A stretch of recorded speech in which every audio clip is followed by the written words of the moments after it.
Olá, tudo bem com você? Espero que sim. Sejam todos muito bem-vindos aqui ao canal Transcendência. E o vídeo de hoje vai tratar sobre um tema que está sendo bastante comentado, que nós achamos aí em vários sites da internet, em vários vídeos, as pessoas perguntam, enfim, um tema que, digamos assim, tem bastante atualidade.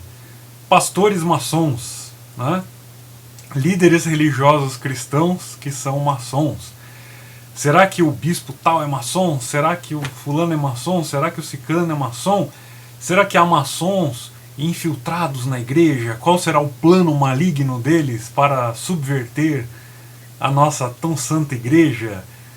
Será que eles vão desencaminhar os cristãos da senda da salvação e outras coisas do gênero? Então hoje nós vamos tentar falar um pouquinho sobre esse tema, né, que parece uma verdadeira obsessão. As pessoas parecem bastante preocupadas com isso, né, como se a salvação individual delas dependesse disso, ou talvez pelo simples gosto e prazer da fofoca, né? A fofoca é um esporte nacional aqui no Brasil, então parece que todo agrupamento de pessoas, toda associação tem lá um grupo especializado na fiscalização da vida alheia, né? Preocupam-se muito pouco com a própria vida, mas se preocupam bastante com a conduta alheia.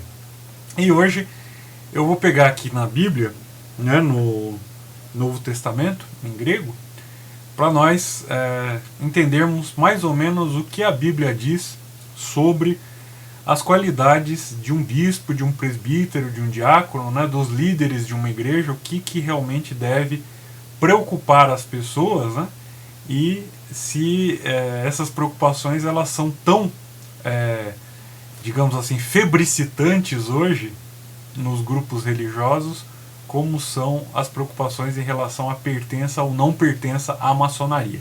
Então, vamos ao texto, né?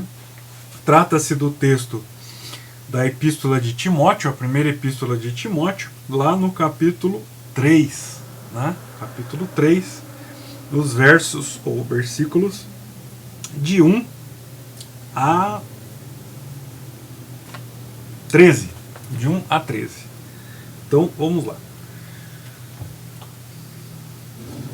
Então diz o seguinte: Pistos o Logos, fiel é a palavra.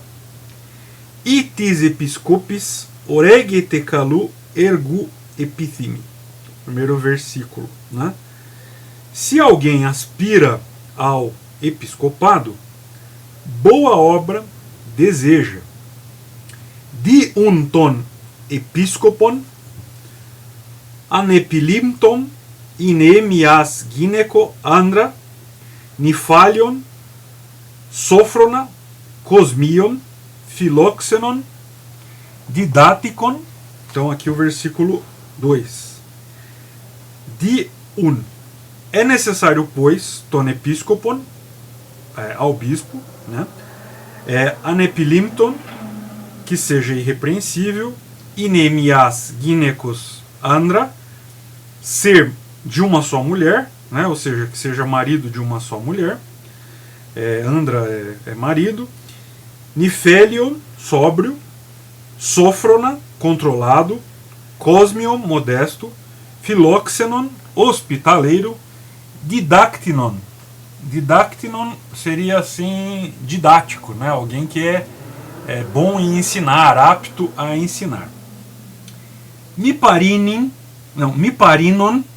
né, não dado ao vinho, miplictin, não violento, ala epique, amacon, mas epique quer dizer amável, amacon, pacífico, alifargiron, não, afilargiron quer dizer que não gosta de grana, não gosta de dinheiro, né, que não seja amante do dinheiro. Tuidio iku kalos proistamenon, quer dizer, tuidio quer dizer da sua própria, iku, casa, kalos, proistamenon, quer dizer governando, quer dizer que governe bem a sua própria casa. Técnica ehonta en hypothagi metapassis semnotitos, técnica conta, quer dizer, tendo os filhos sob sua autoridade, né, sob sua sujeição, metá passes semnótitos, quer dizer, com toda a respeitabilidade, com todo o respeito, né? Idetis tuidiu icu prostine uc iden pos ecclesias theu epimilicete. E aqui esse verso é interessante, né? Diz assim: ide e se tis alguém tuidiu icu a sua própria casa prostine uc iden, quer dizer, se alguém a sua própria casa não sabe governar, pos ecclesias teu epimilicete, quer dizer, como vai da igreja de Deus cuidar, né? Mi neófiton inami tifotis escrima empecito diavolo, ou seja, que não seja neófito, para que não, preenchido de orgulho, caia em condenação do diabo, né? Empecito diavolo, de que martiriam, kalinekin apoton exonten, e também testemunho bom tenha dos de fora, ou seja, que as pessoas de fora o vejam como um bom testemunho. Inamiis onidismon empece que pagida do diavolo, para que não caia em desgraça e cilada do diabo, né? Então, em linhas gerais, o que o texto diz? O texto diz que as pessoas devem ser, né, os líderes da igreja devem ser aqui homem que ninguém possa culpar de nada, deve ter somente uma esposa, deve ser moderado, deve ser prudente, deve ser simples, deve estar disposto a hospedar pessoas na sua casa, quer dizer, ele deve ser, como que se diz, hospitaleiro, né? Deve ser apto para ensinar, não deve ser dado ao vinho, não deve ser violento, deve ser cordato, deve ser inimigo de contendas, deve ser não avarento, deve governar bem a própria casa, deve criar os filhos sob disciplina com todo respeito, não pode ser neófito, né? Ou seja, não pode ser uma pessoa que recém se converteu, para que ele não se ensoberbeça, né? Deve ter um bom testemunho dos de fora, para que não caia no opróbrio e no laço do diabo, né? E aí depois ele vai seguir, né, no versículo 8 com as qualificações dos diáconos, né? E vai falar: diáconos osaftos seminus mi escroquerdis e contas to mystirion tis pisteus. Quer dizer, os diáconos, semelhantemente, eles devem ser responsáveis, mi de logos, quer dizer que não tem uma palavra dupla, mi ino polo proserontas, que não devem ser muito inclinados ao vinho, mi esrokerdis, né, que eles não devem ser gananciosos, enfim, mais ou menos as mesmas qualificações, né? Ele coloca aqui aos bispos, aos diáconos, né, ou seja, as lideranças da igreja, né? E aí a pergunta, né, o seu pastor, que não é maçom, ele é uma pessoa assim, né? Ele é uma pessoa que conhece bem a palavra, né, que estuda profundamente, ele conhece as línguas originais da Bíblia que ele prega, ele sabe grego, ele sabe hebraico, ele estuda bem os textos originais, ele é um teólogo que conhece a interpretação correta das escrituras, né, porque aqui diz que ele tem que ser didacticon, né, didacticon. Então, quer dizer, ele tem que ser apto para ensinar, né? O seu pastor, ele gosta de beber? Ele é dado ao vinho? Né? Ele é de uma mulher só ou ele é adúltero? Né? Ele rapela os fiéis? Ele enfia a mão no bolso de todo mundo pedindo oferta? Né? Ele vive no luxo enquanto os seus fiéis vivem na miséria? Né? Ele pede dinheiro para construir igreja de luxo, templo de Salomão, cidade mundial, grandes estádios, cheio de gente, com muito luxo, com ar-condicionado, com poltronas lá muito confortáveis, etc. Ele gosta de um quebra-pau, né? Ele é epique amahon, né? Ou seja, ele é amável, ele é pacífico, né? Ele é afilargiron. Esse aqui é danado. Afilargiron quer dizer que o cara não gosta de dinheiro, né? Ele não é amante do dinheiro. Será? Né? Bota a mão na consciência. Será que o seu pastor é tudo isso? Será que o seu bispo é tudo isso? Será que os diáconos da sua igreja são tudo isso? Ou será que eles estão mais preocupados em acusar alguém de maçom? Né? Ou será que eles estão mais preocupados em dizer que não são maçons? Né? E você, será que você está mais preocupado em saber se o seu pastor ele é decente, se ele é uma pessoa decente, se ele é uma pessoa que tem uma casa decente, uma família harmoniosa, se ele tem os filhos sob autoridade e respeito, né? Ou você está mais preocupado em saber se ele é maçom ou não, né? Se ele pertence a uma associação de caráter não religioso ou não. Você sabia que até o Estado brasileiro não reconhece a maçonaria como uma religião? Né? A maçonaria não tem isenções que as religiões têm. O Estado não reconhece a maçonaria como religião, mas um monte de gente adora falar que a maçonaria é religião. Né? Então, eu pergunto, será que a sua preocupação em saber se o seu pastor, se o seu bispo, se o líder da sua igreja é membro de uma associação civil não religiosa é muito mais, digamos assim, emergente, essa sua preocupação é muito mais imensa do que a sua preocupação em saber se esse seu pastor, ou esse seu bispo, ou esse seu líder segue alguma coisa do que está aqui nessa epístola de Timóteo, né?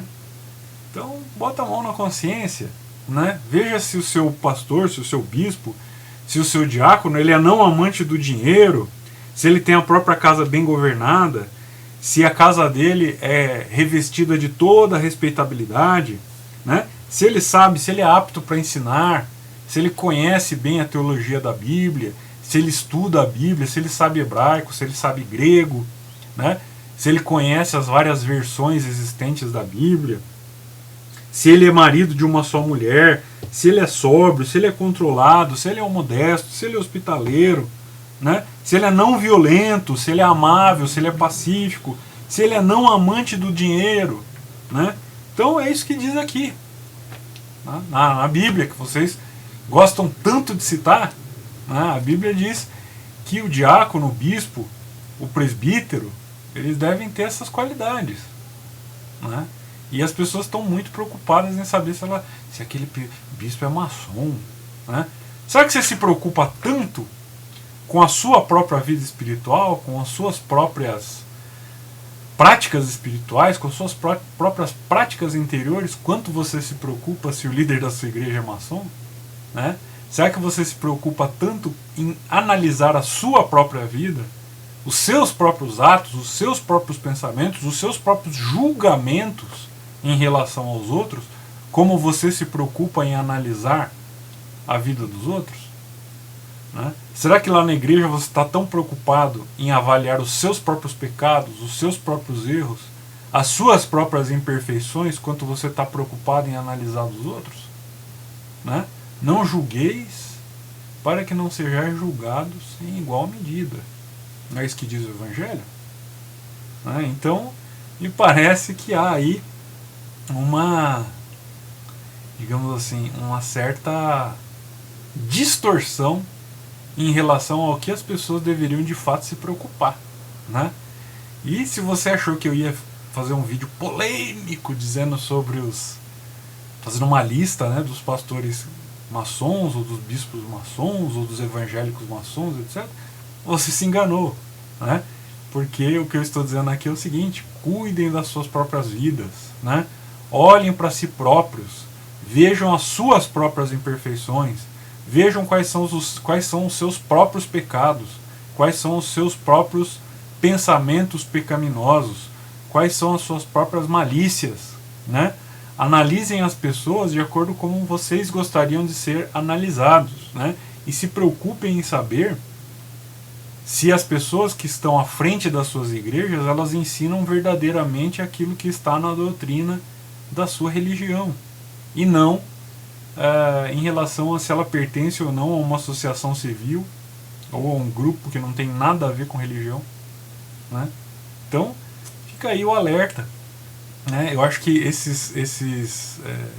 especialmente os neopentecostais, né?